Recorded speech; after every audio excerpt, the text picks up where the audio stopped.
নমস্কাৰ, এটা নতুন ভিডিঅ'লৈ আপোনালোকক পুনৰবাৰ স্বাগতম জনাইছোঁ। আশা কৰোঁ আপোনালোক সকলো ভালে কুশলে আছে আৰু ময়ো আছোঁ ভালে। আৰু যোৱাকালি মই আপোনালোকক খবৰ এটা জনাইছিলোঁ যে অহা কালিৰ পৰা অৰ্থাৎ 4 তাৰিখৰ পৰা 4, 5, 6 এপ্ৰিল তিনিদিনীয়া কাৰ্যসূচীৰে ধেমাজি জিলাৰ জ্যোতিপ্ৰসাদ আগৰৱালা ভৱনত অৰ্থাৎ ধেমাজি টাউনতেই অনুষ্ঠিত হ'বলৈ গৈ আছে সহস্ৰ হনুমান চালিচা পাঠ, এক বিশাল মহত্বপূৰ্ণ কাৰ্যসূচী, য'ত আপুনি নিজেও আহি পৰহিৰ পৰা অৰ্থাৎ 5 তাৰিখে আৰু 6 তাৰিখে নিজেও আহি চালিচা পাঠ কৰিব পাৰিব। লগতে আপোনালোকে হোম যজ্ঞ যি তাত অনুষ্ঠিত হ'ব শেষৰ দিনা তাতে আপোনালোকে ভাগ ল'ব পাৰিব। আৰু অহা কাইলৈও এক বিশেষ কাৰ্যসূচী তেওঁলোকে আয়োজন কৰিছে। গংগা আৰতি কৰিব, গংগা নিমন্ত্ৰণ কৰিব। তাতে তেওঁলোকে নদীৰ পাৰত গৈ তেওঁলোকে খুব সুন্দৰ অনুষ্ঠান কৰিব আৰু একে বৰ্ণাঢ্য সাংস্কৃতিক শোভাযাত্ৰা হওক বা পদযাত্ৰা তেওঁলোকে উলিয়াব। আৰু আচলতে পদযাত্ৰাত তেওঁলোকে মোক নিমন্ত্ৰণ কৰিছে আৰু সেই পদযাত্ৰাত অংশগ্ৰহণ কৰিবলৈকে মই এতিয়া আকৌ যাব ওলাইছোঁ ধেমাজিলৈ যোৱাৰ আগে আগে আপোনালোকৰ কাৰণে এই ভিডিঅ'টো প্ৰস্তুত কৰিছোঁ, যাতে সন্ধিয়া সময়ত আপোনালোকে চাব পাৰে। আৰু আচলতে তেওঁলোকে লিখিছে যে মুখ্য আকৰ্ষণ। এতিয়া মই মুখ্য আকৰ্ষণ নহয় কোনো কাৰণে, মই ইমান ডাঙৰ মানুহ হোৱাও নাই। মোৰ যেতিয়া দেখিছোঁ, দেখি পেলাই মই মানে নিজে মানে আচৰিত হৈছোঁ। আৰু তেওঁলোকে লিখিছিলে যে সদৌ অসম পৰিচিত ভক্ত মোৰ নাম দিছিলে, আৰু মই সলাই দিছোঁ যে নহয়, যে মই হৈছোঁ এজন হনুমান চালিচাৰ প্ৰচাৰক। গতিকে হনুমান চালিচা মোৰ প্ৰচাৰক হিচাপে মোক লিখিলে ভাল পাওঁ। আৰু আধ্যাত্মিকতাৰ ওপৰত যিহেতু কথা কওঁ, আধ্যাত্মিক আলোচক তথা হনুমান চালিচাৰ প্ৰচাৰক বুলি দিব দিছোঁ। তেনেকৈ তেওঁলোকে দিছে প্ৰথমতে, আৰু অসম বিখ্যাত ভক্ত এনেকৈ লিখিছিলে। ইমান ডাঙৰ মোক আপোনালোকে নাভাবিব, মই নহয়। আচলতে কিবা এটা কৰিছোঁ আপোনালোকৰ কাৰণে, আপোনালোকৰ ভাল হওক বুলি কৰি আছোঁ। আৰু এনেকুৱা হৈছে যে হনুমানজীৰ প্ৰতি যিখিনি মানুহৰ বিশ্বাস, যি প্ৰেম, ভাল পোৱা, সেইখিনি বৃদ্ধি পাইছে, কাৰণ মানুহে ফল পাইছে, নহয় জানো? এতিয়া আমি অসমীয়া মানুহ হিচাপে আমাৰ মূল হৈছে কৃষ্ণ, আৰু মই হৈছোঁ এজন নাথ ল'ৰা, মোৰ গোত্ৰ হৈছে শিৱ। গতিকে আমি ভগৱান হিচাপে শিৱ, কৃষ্ণ, বিষ্ণু সকলোৱে তেনেকেই মানুহ। আৰু তাৰ মাজতে বহুতে বিভ্ৰান্তিকৰ কিছুমান কথা সৃষ্টি কৰি দিয়ে যে হনুমানজীক মানিব নালাগে, অমুক তমুক। সেইকাৰণে গোটেই অসমখনত ভক্তি মাৰ্গটো কিছু পৰিমাণে হ'লেও, অকণমান হ'লেও আপোনালোকক এই যে যাৰ দ্বাৰা আপোনালোকে ফল পাব, সেই কথাখিনি কৈ আপোনালোকৰ যে বিশ্বাসটো আনিলোঁ, আপোনালোকে ফল পোৱাৰ পিছত এনেকুৱা ডাঙৰ ডাঙৰ ধুনীয়া ধুনীয়া বৰ্ণাঢ্য কাৰ্যসূচীবোৰ কৰিব পাৰিলে, সেইকাৰণে খুবেই বেছি ভাল লাগিছে। 12 তাৰিখেও আছে হনুমান জয়ন্তী। হনুমান জয়ন্তীত মোক নিমন্ত্ৰণ আছে বেজেৰাত, গতিকে তালৈ যাম। আৰু অহা কালিলৈ আগবেলা দিনৰ 10 মান বজাৰ পৰা চাগে 12টা 1টামান বজালৈকে মই ধেমাজিত সেই অনুষ্ঠানত উপস্থিত থাকিম। গতিকে যিসকল লোকে আহিব বিচাৰে আহিব, খুব বেছি ভাল লাগিব। আৰু আপোনালোকেও আহি নিজে চালিচাখন পাঠ কৰি গ'লে তাত খুব বেছি ফল পাব, কাৰণ তাত সহস্ৰবাৰ হ'ব। আপুনি এবাৰেই পঢ়িব পাৰিব বা 10 বাৰেই পঢ়ক, সেইটো কথা নাই। আপুনি যেইবাৰেই নপঢ়ক সেইটো সহস্ৰবাৰ হিচাপ হ'ব। গতিকে আপোনালোক আহিব, খুব বেছি ভাল লাগিব। আৰু আজি এটা কথা কওঁ যে হনুমান চালিচা পঢ়িলে আমাৰ পাপ খণ্ডন হয় নেকি? এতিয়া মই এজন প্ৰেক্টিকেলি কথা কোৱা মানুহ, মই কোনো ধৰণৰ ভগৱানৰ নামত কেতিয়াও অন্ধবিশ্বাস কিছুমান সোমাই দিবলৈ কেতিয়াও চেষ্টা নকৰোঁ। গতিকে এনেকুৱা ধৰণৰ প্ৰশ্ন মোলৈ আহিছে যে হনুমান চালিচা পঢ়িলে আপোনাৰ পাপ খণ্ডন হ'বনে নাই? আপুনি মোক এই প্ৰশ্নটো কৰিছে মানে আপুনি জানি শুনি কিবা এটা পাপ কাম কৰিছে, যাৰ কাৰণে আপুনি এই প্ৰশ্নটো মনলৈ আহিছে। কিন্তু হয় যে আমি জনা নজনাই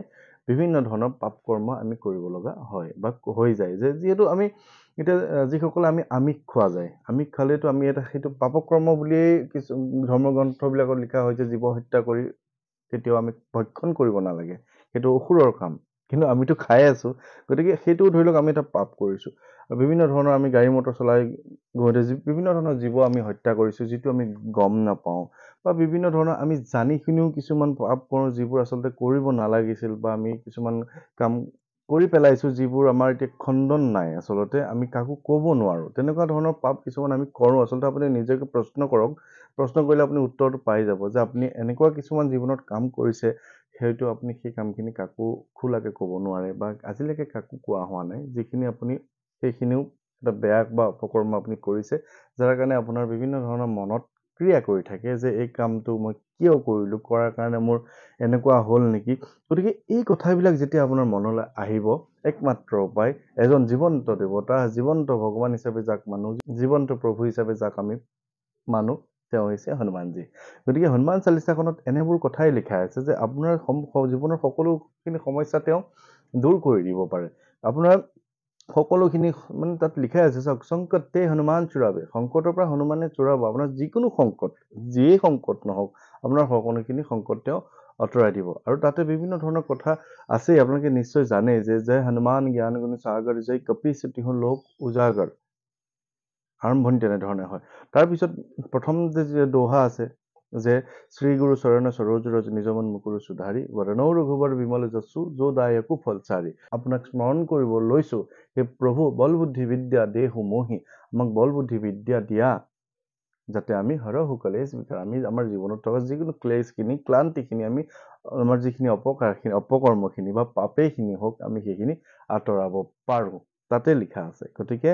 তেনেকুৱা ধৰণৰ যদি মনত সন্দেহ আছে যে আপুনি কেতিয়াবা হ'লেও আপুনি জনাত তেনেকুৱা কাম কৰিছে আপুনি হনুমান চালিচাখন পঢ়ক আৰু যদি আপুনি নজনাকেও কৰিছে মই যে ক'লো আমি জনাই নজনাই বিভিন্ন ধৰণৰ কৰি থাকোঁ তেনেকুৱা ধৰণৰ কামো যদি কৰিছে বুলি আপোনাৰ মনত ভাৱ হয় আপুনি হনুমান চালিচা পঢ়ক হনুমান চালিচাখনত বহুত বেছিয়ে শক্তি আছে মই সেইকাৰণে হনুমান চালিচাৰ মহত্বখিনি প্ৰচাৰ কৰি থাকোঁ ঠিক তেনেকৈ বহুত লোকে আপোনালোকে গম পাইছে যে বহুত লোকে অপাৰেশ্যন কৰিব লগা মানুহ আগৰ দিনা অপাৰেশ্যনৰ ডেট লৈ অহা মানুহো পিছৰ দিনা ডক্টৰে কয় যে তুমি অপাৰেশ্যন কৰিব নালাগে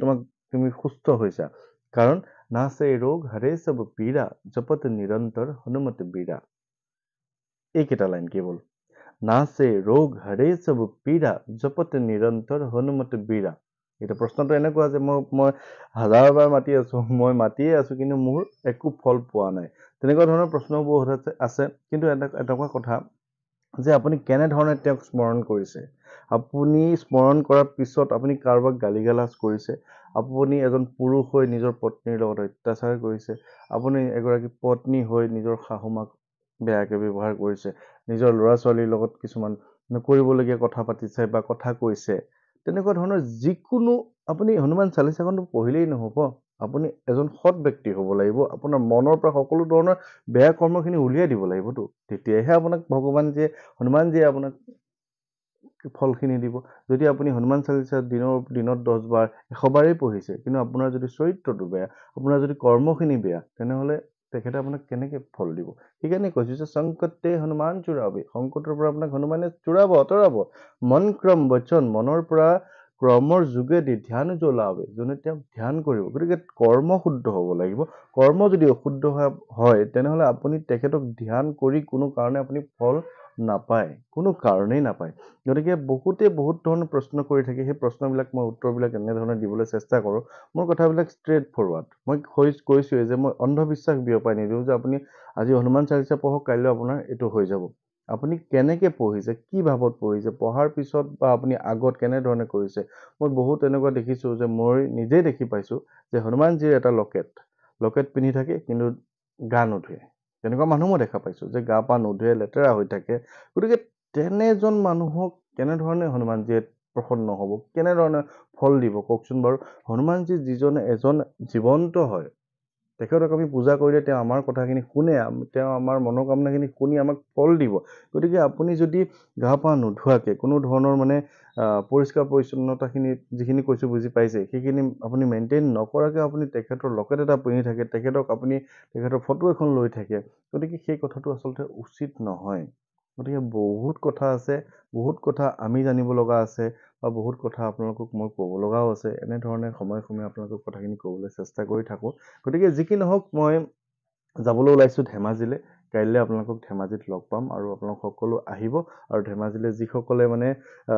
ধেমাজি জিলাৰ ওচৰে পাঁজৰে হয় তেওঁলোকে মই যিটো নম্বৰ দি থৈছোঁ সৰুজনী বাইদেউৰ তেখেতৰ সৈতে যোগাযোগ কৰিব আহিব আৰু খুব ভাল লাগিব এটা ধুনীয়া অনুষ্ঠান এনেবোৰ অনুষ্ঠান হৈ থাকিলে আমাৰ মনটোও ভাল লাগে এই যে হনুমান চালিচাখন মই যে কৈছোঁ যে পাপ খণ্ডনৰ কথাটো যে কৈছোঁ আপোনালোকে আহকচোন এবাৰ নিজে হনুমান চালিচাখন এনেকুৱা ৰাজহুৱা অনুষ্ঠানত পঢ়ি যাওক আপোনাৰ মনটোও ভাল লাগিব আপোনাৰ যিখিনি পাপৰ সন্দেহ আছে সেইখিনিও আপোনাৰ দূৰ হৈ যাব গতিকে সকলো আহিব আজিৰ ভিডিঅ'টো ইমানেই সকলো ভালে কুশলে থাকিব অলপ লৰালৰি ধেমাজি যাব ওলাইছোঁ এতিয়া গতিকে সকলোৰে কুশল মংগল কামনা কৰি আজিৰ ভিডিঅ'টো ইমানতে সামৰণি কৰিছোঁ ধন্যবাদ